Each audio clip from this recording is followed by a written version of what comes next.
ndashaka ko muri kano kanya tuyaga kora no majambo meza cyane muhemu yera yashize ku mutima amajambo agaragara mu gitabo cy'ibigani gice cya 4 murongo wa 23 urinda umutima wawe kurusha uko worinda ikindi cyose kuko ariho ubugingo burudubiriza. Yesu ashimwe cyane. Amen. Rinda umutima wawe kurusha uko worinda ikindi cyose kuko ariho ubugingo burudubiriza. Ndashaka ko twese tubona ano majambo kumwe turabe ngene tworinda imitima yacu kurusha ko tworinda ibyo dufise. Aha bisigura yuko nibyo urafise amafaranga haba muhira haba ku makonte ibyo waruguje n'amakonte hanze, ariko ijambo ry'Imana rivuga yuko uteza kurinda umutima wawe kurusha uko urinda amafaranga yawe. Urafise inka, rinda umutima wawe kurusha uko worinda izo nka zawe. Urafise amazu hirya no hino ubutunzi butandukanye, ariko ijambo ry'Imana bati rinda umutima wawe kurusha uko worinda ubwo butunzi bwawe. Rero ndazi ko kila muntu wese karanyumviriza ashaka kubaza ati mbega yemwe umuntu yobirinda gute canke niyihe mpamvu umuntu yorinda ubutunzi bwiwe hanyuma bukarutwa nuko yorinda umutima wiwe. Reka dusome mu gitabo cy'ubutumwa bwiza nkuko kandi sonaruka igice c'8 ntituza gusoma ku mwanya ni mutoyi duhere ku rya murongo wa mbere kumanuka. Abafite umwanya boca bazengura mu Bibiliya bakasoma. Ni inkuru yerekeye umubizi yasohotse afise imbuto agiye kubiba. Rero umurongo shaka ko wosoma cyane aho uherereye waba uri mu Burundi cyangwa uri hanze, ndashaka usome ku murongo wa 11 na 12 kuko zijya mbuto ujya mu mubizi yasohoye ni ijambo ry'Imana. Hanyuma ujya murima ugaragara mu murongo wa 12 niki ni mitima yacu. Rero nagenda bibutse yuko twarakiye ijambo ry'Imana ntakaruro twarakiye ijambo yuko dufise amahoro akomoka kuri Kristo Yesu. Yesu ashimwe cyane.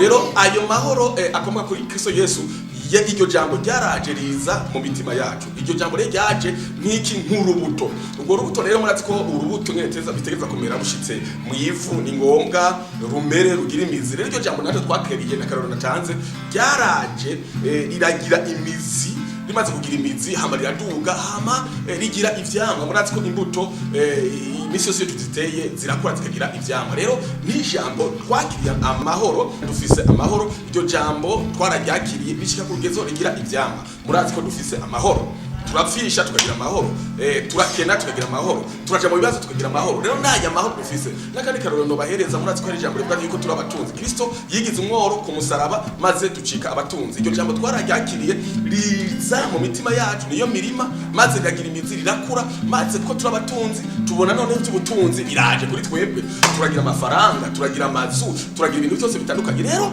iri jambo ati rinda umutima wawe kuruta uko urinda ibintu byose ni ijambo ry'Imana riko tweka yuko umutima wacu niho vyose ubugingo burudubiriza. Kubera iki? Warutete rw'amahoro waraje rugwa hehe muri wa murima ariwo mutima wawe hama rushinga imizi.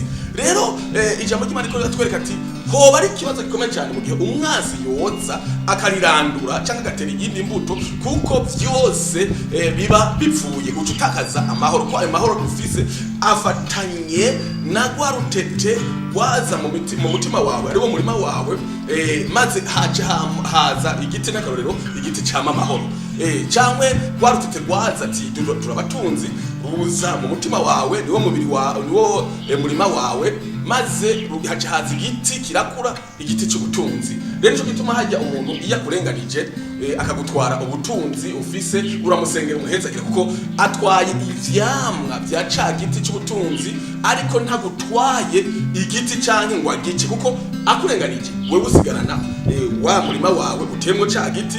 Ejo bizokugira vyame haza amafaranga amahoro haze ubutunzi buze. Urumva rero nico gituma biri tugati rinda rero umutima wawe kuko umuntu yononye ca giti yononye kwa rubuto aba yononye ubuzima bwose. Rero naginda bashimire murindi mwebwe mwumvirije rino jambo, murindi imitima yanyu kuruta uko murinda ivyo mufise byose. Yesu abahezagire.